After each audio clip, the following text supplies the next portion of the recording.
Hey guys, Merrick here with Movement Real Estate Group, and we're doing kind of a special video right now. It's not the movement report. I just wanted to touch on affordability a bit. There's been a lot of talk about the Bank of Canada raising interest rates, and some people don't seem to realize that, raising 1 or 2 or 3% interest is a big deal now. I mean, it doesn't seem like it's a big deal. I had somebody mention to me, oh, well, in the 80s, interest rates were at 20%, and in the 90s, they got all the way up to 15%. So is that true? Yeah, it's true. But the cost of the home was significantly different, and the amount of money spent towards the amount of a average income, a household income, back then, how much were they spending towards their mortgage back in the 80s and the 90s? So I wanted to do a quick video. Let's jump into the numbers and let's see how comparable it is to today. So back in 1981, the average household income, $27,500. Interest rate was at 11%, and the Bank of Canada's rate was 20.78%, so you could expect to get a mortgage at a couple percent higher than that. So if an average home in Abbotsford cost you $74,646, and it did, I went back and I looked myself and I did the numbers, your down payment at 20% would be just under $15,000, and you're going to mortgage an amount just under $60,000, and your monthly payment is just going to be over $1,000, $1,086, and you're going to be putting 47.3% of your income, your household income, 2 parents with kids, both parents working, you're going to be putting 47% of your money towards your mortgage. Fast forward to 1990. Household income has risen to $62,981.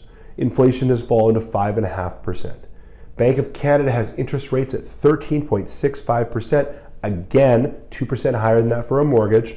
So you're looking at getting a mortgage around, let's say you're purchasing a home at $132,000. So the average home in Abbotsford in 1990 was $132,000. You're putting $26,000 down, which is 20%.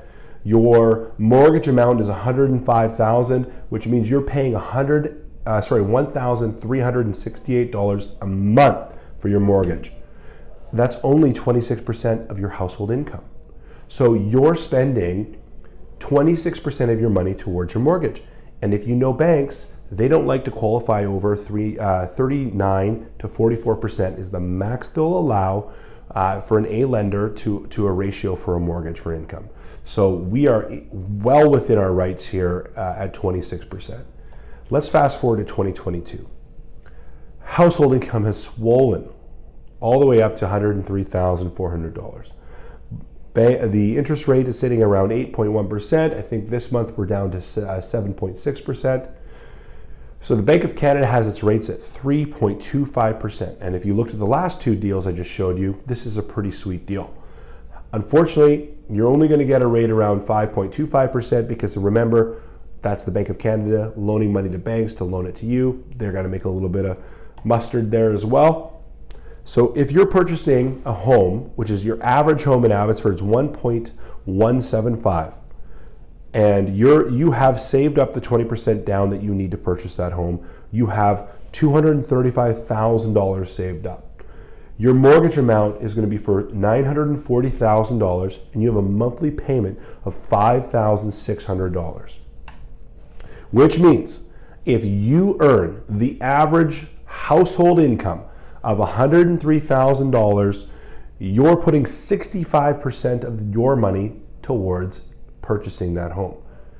And as we've already discussed, banks won't lend at that rate.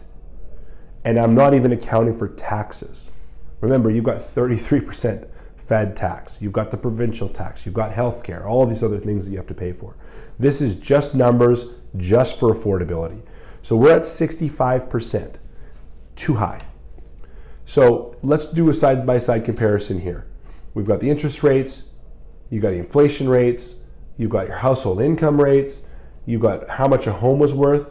Obviously the issue is homes are now 10 times the average yearly salary. Whereas before, in the 90s and the 80s, they were just around double, maybe a bit more.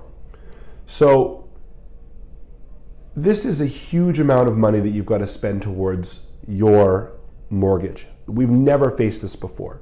It's not comparable to the 80s. It's not comparable to the 90s. If you hear somebody talking about them, send them this video. It ain't the same. This is adjusted for inflation. So your household income back in 81 was 84,000. In 1990, it was 122, and it's actually fallen to 103. So we're making less money as a household in Canada now than we were in 1990. And houses, instead of being double the price of an average household income, they're 10 times the amount, making affordability very, very difficult. So you say, well, Merrick, it seems to me that an average person can't buy a house. What can they buy? Great question. Thanks for asking. The average income of $103,000 household income gives you $86,000 a month. $8,600 a month to spend. You're looking at a ratio of around 39 to 44%. We'll take 39%. Remember we've got the qualifying rate, we've got heat, we've got strata. That all goes into that 39 to 44%. So if you purchased a home, a townhouse, at $615,000, your down payment of $123,000 would be 20%. You're getting a mortgage for just under $500,000. Your monthly payment before strata, before anything else, is $3,313, roughly 35% of your monthly, 35% of your household income. So that's where we're at, guys. That's the affordability bracket that we're in now. It's not comparable to the 90s. It's not comparable to the 80s, even though they had higher interest rates, because the price of the home is so much higher now in relationship to how much people are earning as a household. It's a huge, huge difference. So we got to keep that in mind. And people ask me, well, Merrick, if that's the case, certainly everything's going to crash and houses are going to come back down to, $200,000 in Abbotsford. Unfortunately, that's not the case. Remember, 34% of all Canadians own their property mortgage-free. 34% of Canadians have no mortgage, all equity. Okay? Of the 60% that have a mortgage, they've probably purchased and have been in the market for a while. They got a condo, that rose. They bought a townhouse, that rose, and now they're into a house. So they're not getting a mortgage of $940,000. They're getting a mortgage of $600,000 or $500,000, and they're bringing that equity with them.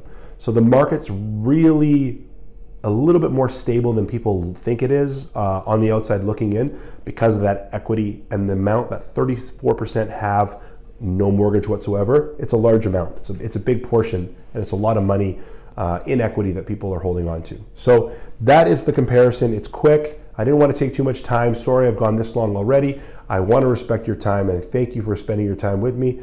But I just wanted to share the light. When you hear someone say, oh, well, interest rates were 20% in my day, it is because the purchasing price was so low. It was 2 years of income.